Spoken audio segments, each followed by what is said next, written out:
Hello, everyone, and welcome to this edition of the Video Vault. It was this time in August, back in 1918, when a significant figure in the community of Metlakatla passed away. Father William Duncan is known as the town's founder.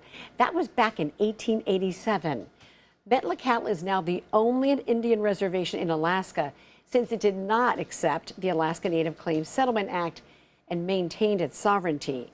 We didn't have to go too far back into our archives to find this story from 2018.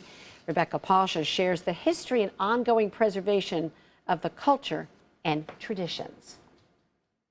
We're in Ketchikan right now, but our goal is to get to Metlakatla. There's just one small issue. We can only get there by plane or take a boat. 12-minute flight. It's not going to be too long. A little snug for a bit.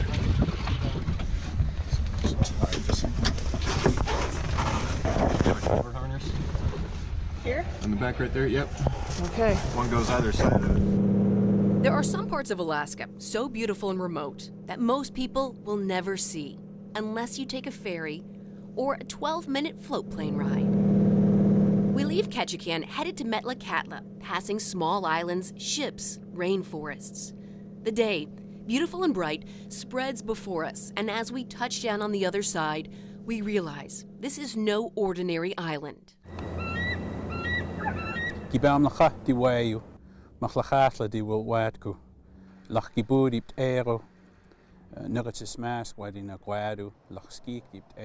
I see this is what our ancestors made for us, and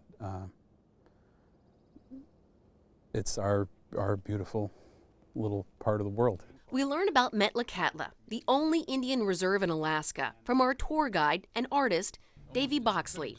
He's one of only 1,400 people who live here.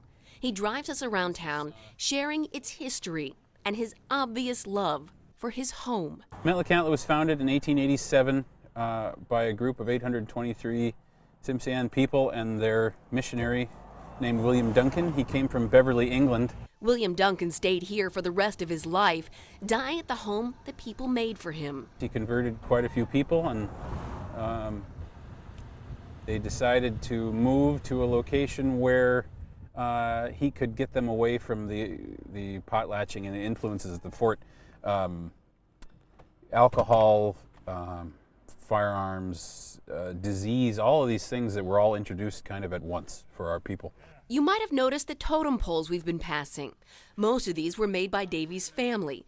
It's a tradition he continued, selling ones like this one to Disney or to the galleries in Seattle. The details are incredible, and so are the people each one honors. People who have been slowly dying over the years, taking with them something irreplaceable.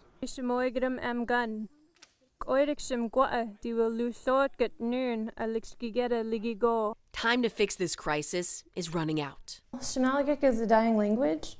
We only have 5 fluent speakers left in our village right now. Only 5. And the only ones left are more than 70 years old. The bark has grown back over. Candy McGilton is also an artist. Cedar trees are her medium. It's about finding the right ones. Candy and Davy pull strips like this off the tree. Each one can be no wider than the length of a hand. Right now I'm doing a Z-twist, and it looks like the top of a Z, so they're going slanted that way. And again, I'm weaving in a clockwise motion. The cedar becomes a basket, but the instructions to make one don't come in English. It takes a lot of practice, but it's also a very beautiful language, and it's part of who I am. It's part of my identity, so I think it's very important for me and others to learn our language. Candy and Davy started a nonprofit called the Hayek Foundation, where they're passing on the language and the culture as they learn it from the elders. As cedar becomes a basket, old becomes new. Fibers of 2 worlds woven to create a timeless connection to what was before, is now, and will soon be. I would say that it's the most beautiful place on earth.